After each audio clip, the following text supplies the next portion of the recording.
The Michigan Football Report is presented by Roan. Go to roan.com/chatsports. Get the commuter collection. I'm wearing their commuter shirt, commuter pants. They are awesome. Get 20% off using promo code CHATSPORTS at Roan. That's RHONE.com/chatsports. 20% off and free shipping. All right, guys, we are going to do a Michigan football mailbag. Take your questions on Jim Harbaugh, Blake Corum, the NFL draft, the 2023 Michigan football season. Anything you have, use hashtag Michigan and get that in the comments. Now, I want to ask you guys, if you have not yet, subscribe to the channel here on YouTube. It's youtube.com/Michigan TV. You guys know the link. You guys are probably subscribed already if you watch and say, but grab that link, send it to a friend, and tell them to subscribe. Toss in your Michigan football group chat or wherever you talk to other Michigan football fans across other social networks. It's youtube.com/Michigan TV, as we are coming up less than 500 subscribers away from 26,000. No show was listened to, watched, consumed across any platform, radio, TV, during the 2022 football season than this one. So make sure all your friends know about it. Help us grow. youtube.com/Michigan TV.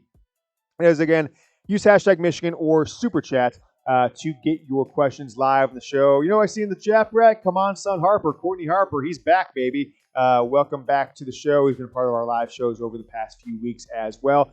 First question coming in here in the Michigan Football Report using hashtag Michigan, get you on the show is it for sure Edwards will not transfer? I would say, yeah, that's a valid concern that I could see people having, that maybe the Donovan Edwards would say, well, it's my third year. I'm still not the starting running back, but look at the love and adulation that Donovan Edwards gave to Blake Corum when he won the Big Ten championship game MVP, right? He basically said, Blake Corum's the best running back in the country. Blake Corum's this, Blake Corum's that. Every game, they're sitting next to each other, arms around each other when they beat Ohio State, when they win the college football or the Big Ten championship. And Corum was right there for the game against TCU. So I don't think that Donovan Edwards would transfer, although I've been surprised with a lot of stuff around this program and around college football over the last 18 months since transfer and name, image, and likeness became a part of it. But he shouldn't, right? Where's he going to go? Somewhere with an offense that doesn't know how to get him 400 yards between an Ohio State game and the Big Ten championship game? Is he going to go with a new coaching staff, with a new quarterback, J.J. McCarthy? I do believe that Michigan probably overused Blake Corum down the stretch of really the whole Big Ten season. Edwards has not proven he can stay healthy. He was hurt for stretches in 2021. He was hurt for multiple games in 2022. Hell, played the last 3 games with a cast on his hand. So I don't think it would be in his good, his best interest to transfer, even considering it. And given both players have had injury concerns, Michigan really needs to make sure they've got a game plan that splits carries more evenly and doesn't just completely ride one running back, for 30 carries a game, like was the case over the last 7 or 8 games of the year. One guy's hurt, the other guy gets all the carries. Hopefully, if they're healthy, they split the carries up a little more equally. Levi Driscoll comes in. Who will transfer if Harbaugh leaves? Well, I don't think Blake Corum's transferring. He's coming back, but I think there's some concern that a number of high-impact players could transfer. If you don't know who your coaching staff's going to be for months or weeks, you might actually get guys who are considering the NFL draft that may go instead of coming back. Maybe G-Mon Green doesn't come back for a 6th year. Potentially Zach Zinter says, hey, I'll take my shot at the NFL. It could be a 3rd-round pick, 2nd-round pick. Trevor Keegan, maybe Mike Morris. He's on the fence, although I think he will go no matter what. They could go to the NFL draft, but you could get a Junior Colson. Hell, I don't know. You could get Donovan Edwards, others that decide to transfer because Jim Harbaugh was supposed to be their head coach, and other schools may be making a more aggressive play from a name, image, and likeness perspective. Although I think at this point, with Blake Corum coming back, I think I'm feeling more confident that Jim Harbaugh is going to come back than I was maybe just 30, 45 minutes ago before Corum announced. All right, let's hear it, guys. If you're still pumped about this football program, Blake Corum coming back, Jim Harbaugh, to be determined, but Michigan should be a top 2 team in the polls next year. Comment Go Blue down below. The haters from Ohio State and the losers from TCU have been flooding the comments, so let's drown them out with a bunch of Go Blues in the comments on this video and on the YouTube live chat. And the Michigan Football Report is presented by Roan. Go to roan.com/chatsports. Get 20% off, guys. I'm sure many of you are just like me and have a social life. You're doing a YouTube live show. A couple hours later, you can go to the national championship game. Both ways, I'm going to be rocking my Roan commuter collection. I've got the commuter shirt on from Rhone, the commuter pants as well. The commuter collection has athletic dress pants, shirts, and apparel. Men's closets were due for a radical reinvention, and Rhone stepped up to the challenge. Rhone's pants are awesome. Their shirts are super stretchable, comfortable, breathable, and they are the most flexible set of products known to man, and here's why. The Rhone helps you get you ready for any occasion with the commuter collection, which has the world's most comfortable pants, dress shirts, quarter zips, and polos. You're never going to have to worry about what to wear when you have the Rhone commuter collection. Their comfortable four-way stretch fabric provides breathability and flexibility that leaves you free to enjoy what life throws at you. From a YouTube live show to a national championship game to a commute to work or 18 holes of golf at Top Golf like we did last night. It's time to feel confident without the hassle. Rhone's wrinkle-releasing technology makes wrinkles disappear as you stretch and wear the products. It's that easy. And Gold Fusion anti-odor technology makes you smelling fresh and clean all day long. And it's 100% machine washable, so you can ditch the dry cleaners altogether. I love this Rhone shirt. Take a look at the stretchability of this bad boy. Head to Rhone.com/chatsports. That's Rhone.com/chatsports. RHONE.com. Use promo code ChatSports down in the comments. That link is down in the comments in the description of today's video. It's time to find your corner office comfort. All right, next question coming in from Mike Layton. A hard hat. Couldn't fit the hard hat in the suitcases out here, so we'll back that with the hard hats either later this week or early next week on our next live show. Mike Layton is a multiple hard hat sticker guy, though. So how bad is the Harbaugh rumors hurting the team, recruiting, and the portal?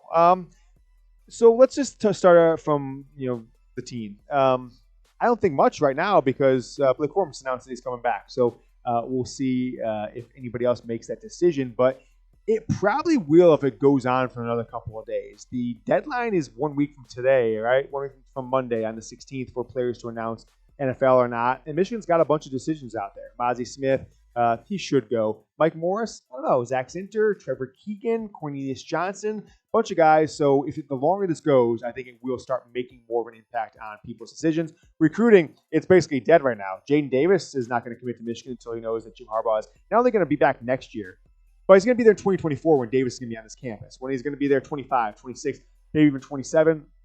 I think that's going to require a long-term contract commitment to Michigan, to Harbaugh, and back to Michigan from Harbaugh. That's got a substantial buyout that makes it really virtually impossible for Harbaugh to leave unless he's going to give up, $15 million, something like that. I'm not sure if they're going to agree to that, but I think that's what it's going to take to keep these NFL rumors at bay from consistently being there every single off season. And the transfer portal, well, Michigan did the best job of any school right now. They've got 6 starters transferring from Power 5 schools, another starter transferring in from Coastal Carolina. So it hasn't hurt him yet, but if G-Mon Green goes pro, if anybody else, Mike Barrett, decides not to come back next year, Michigan may need to go into the portal for cornerback. They may want to fill another linebacker position, although they do have the transfer from Nebraska. And depending on what Cornelius Johnson does, maybe go out and get a wide receiver because with Ronnie Bell being gone, if Cornelius Johnson does, you got Roman Wilson and a bunch of unproven freshmen. Next question coming in from Rob Scottney. Would the Corum Edwards duo be the best in Michigan football history, better than even Wheatley Biakabutuka duo in the early 90s? So you got to go back to 1994 when Tyrone Wheatley came into the year as the Heisman Trophy favorite for the second season in a row, 93, 94. He was riddled with injuries, coming off a huge sophomore year season in 92. And then Biakabutuka comes out. He fills in greatly, and then Biakabutuka in his own right explodes the next year. 1,800 yards, Heisman, top 10 NFL draft pick, and 313 yards rushing against Michigan. I think all in, those guys probably have had maybe a little more total career success than Corum Edwards currently have. But going into any of those seasons, no one knew who Biakabutuka was going into the 94 season when he was a sophomore. He kind of came out of there. He was a recruit from Canada. So we got a super chat coming in from Some Guy. Thank you, Some Guy. Appreciate that. We'll get to that in a moment. And people do know who Blake Corum is, obviously. He's the starter this year, 1,500 yards, 19 touchdowns. And everybody in college football knows who Donovan Edwards is after the Ohio State game and the Purdue game, 400 yards across those 2 games, 3 touchdowns. So I think this is the best established duo coming into a season that Michigan has ever had. But there were plenty of years from the 80s into the early and mid-90s where Michigan probably had more talented guys over the careers. But for one season, 2023 combo, Corum and Edwards. I think it's the best in school history coming into a season. All right, I just went back in history a little bit there. I want to ask you guys to name a completely random Michigan football player from the past, right? Give me a completely random player that just somebody pops in your head. I'm going to say Jared Irons, right? That is my completely random player from my past for Michigan football. Jared Irons, linebacker with Michigan in the mid-90s. Let me know what yours is down in the comments. Completely random Michigan football player from the past. Some guy with a $10 super chat. Bam! Jack, make sure you get this. We're going to give him another. He was one of the first super chat helmet sticker guy people from our first helmet sticker show about a month and a half ago. Some guy, thank you so much for the $10 super chat. You are going to get another helmet sticker when we do our next live show. He says, I think Michigan will be 5 in the polls as they will keep Ohio State, Bama, Georgia, and other teams from the South in the top 4. Michigan always gets shaded in the polls. Yes, but what does Michigan deserve to be ranked higher than where they have in the polls in past years, right? I think in 2007, you could have made an argument that Michigan should have been top 2 or 3 coming into that year. They were number 5, but then what did they do, right? They lost the bowl game against USC, and they came in and they got beat by App State. So did Michigan really get shaded, or was the pollsters honestly right? This year, they came in the season, started 7th, a little low, but okay, they got up there, they ended up being number 2, and then going into 2021. Why would Michigan have been ranked any higher than unranked, given that they look like an absolute disaster of a program in 2020? So I disagree with you there. I do thank you for the $10 super chat. I think Michigan will be at worst third. At worst third. There's always the Bama, Georgia bias. But if Georgia doesn't win the national championship, I think it would be 50-50 whether or not Michigan could be preseason number 1.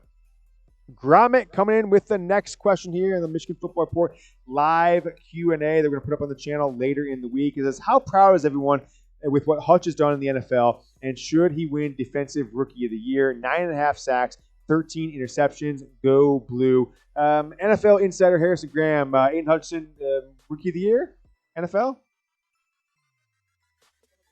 He's going to be in the mix. I think I'm just going to say yes because we're a pro-Michigan show. I'm a complete homer. And Aidan Hutchinson, I'll never forget what him and, hell, even Cade McNamara, Hassan Haskins especially, David Ajabo did for Michigan in 2021 to take them, off. They were on the what's that called in boxing where you're on the ground? You're on the tarmac, whatever it is. They were on the ground. They got knocked out in 2020, and they got up thanks to Aidan Hutchinson, Hassan Haskins, and others. And I do think he will win NFL Rookie of the Year. I haven't really looked at the other candidates that much, but definitely proud of him. He did a pretty cool thing yesterday in Lambeau Field after the Lions beat the Packers. He did a Lambeau leap into a bunch of Lions fans. And at the intro, we've had a lot of players over the years say like their high school or they give some random answer. He said, the University of Michigan. Give me some recommendations, everybody. What shows are you binge watching right now? I think I've kind of was watching Yellowstone and a couple other things. Watched Jack Ryan on Amazon a couple weeks ago. But I've got nothing to watch right now. And I got to download some stuff to watch on the plane tomorrow morning going back from LA. So let me know what you guys are binge watching right now. In the live show, first answer comes in. He says The Walking Dead. I'll take a go with that one. He says, somebody said they just finished Wednesday. I'm not sure what Nutmeg finished Wednesday. Oh, Wednesday is the name of the show. Oh, the Addams Family one. Okay, got it. I'll take a look at that one as well. Thank you, Nutmeg.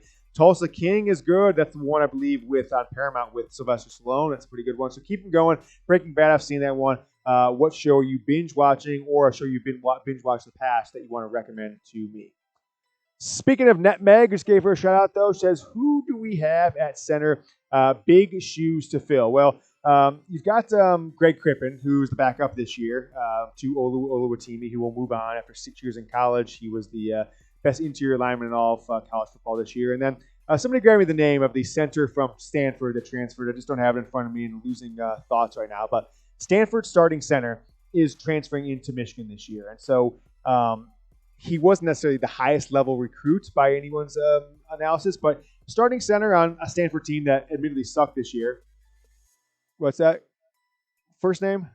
Oh, Drake Nugent. Yeah, that's right. Sorry about that. So Drake Nugent. So those two are your candidates right there. A starting center from Stanford, and then the guy in Greg Crippen who's been the backup for the past 2 seasons for Michigan. So one of those guys won't, I don't think, have the production anywhere near Oluwatimi did, but the overall collection of talent Michigan should have at the offensive line. I think if if Zinter's the only one who leaves other than Oluwatimi, if Ryan Hayes comes back, if Trevor Keegan comes back, certainly I think Trente Jones and Carson Barnhart will. Michigan's going to have like 9 offensive linemen next year, 8, 9 offensive linemen that have serious, significant starting history at Power 5 schools. So I think with the 2 Stanford guys and the transfer, the left tackle transfer from Arizona State, Michigan's going to be awful stacked at O-line next season. Quentin Massey, last question here on the live chat that we're putting up on the channel later in the week, but we're still going to be here on our live show, so stick with us. Did you hear about Mike Morris leaving? I have not heard anything definitive unless something's happened in the last hour that we've been on there. They're saying nothing has happened, so have not heard anything significant. He's one of these people that I truly believe is right on the cusp. I don't think he's a first-round draft pick, although he's athletic and he has the size. 1 minute ago, oh, he's gone? Declared. Okay, so I take that back. 1 minute ago, Mike Morris leaving for the NFL. So, Quint Massey, thank you for making us aware. 1 minute ago, Mike Morris declares for the NFL draft. So, best of luck to Mike Morris, the Big Ten defensive lineman in the year. And Quint Massey has broke news on the show. Quint Massey, the Michigan Football Insider. Thank you so much. If you guys have his statement from Twitter, send it over. We'll put it here on the live show after we're done. Thank you so much, everyone, for watching this Michigan Football Mailbag. We'll continue on with the live show right now.